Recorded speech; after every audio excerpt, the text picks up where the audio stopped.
बिस्मिल्लाहिर्रहमानिर्रहीम।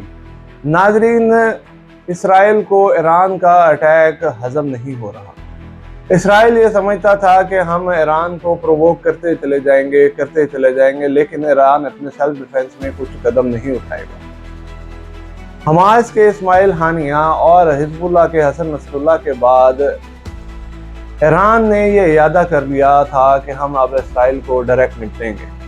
पहले सिर्फ और सिर्फ प्रॉक्सीज के थ्रू इसराइल से निपटा जा रहा था।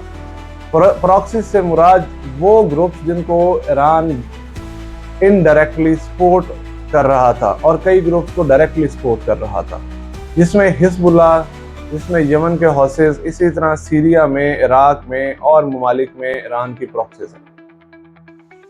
तो नाजरीन, इस हवाले से मैं आपको ये बताता चलूँ कि लबनान के जो हिजबुल्लाह के लोग हैं, उन्होंने ये बात कही है कि हमने मजीद 17 इसराइली फौजियों को जहन्नुम वासल कर दिया है।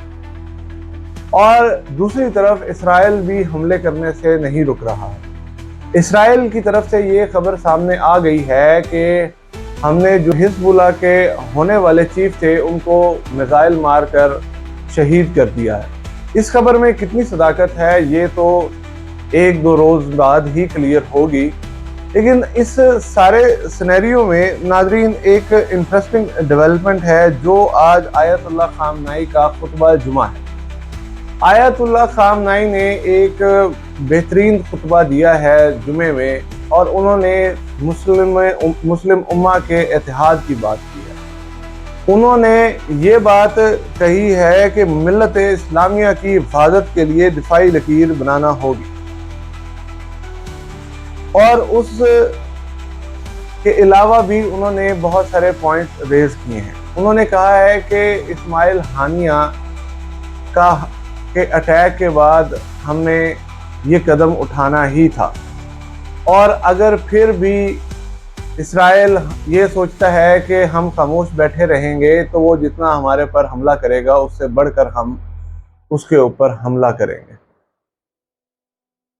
मजीद नाजरीन, उन्होंने मुख्तलिफ पॉइंट्स में बात करते हुए ये कहा कि ये जो इसराइल पर हमने हमला किया है ये बिल्कुल जायज़ था, इसमें हमने कोई नाजायज़ हरकत नहीं की है। और उन्होंने ये भी कहा है कि इस खित्ते में अमेरिका ये चाहता है कि तमाम तर वसाइल को अपने कब्ज़े में कर ले, और इसराइल का मकसद है कि वो खित्ते से यूरोप तक तवानाई की बरामद का रास्ता बनाए।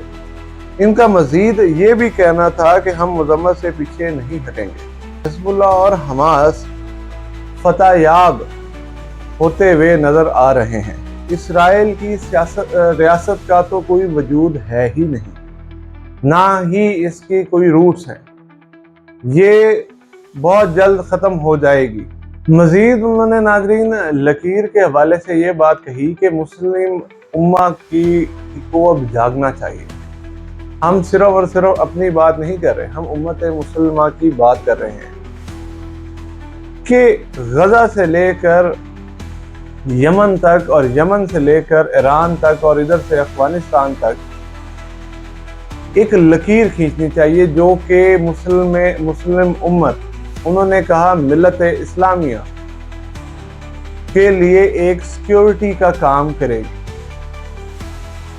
ये खुतबा नाजरीन एक बहुत ही अहम डेवलपमेंट है इस हवाले से कि आयतुल्लाह खामनाई ने पूरे मुसलमानों को ललकारते हुए कहा है कि आओ बैठ के बात करते हैं, सुन्नी फोर्सेस का मुकाबला करते हैं, क्योंकि वही तुम्हारे दुश्मन हैं, वही हमारे दुश्मन हैं, कोई फर्क नहीं है दोनों में।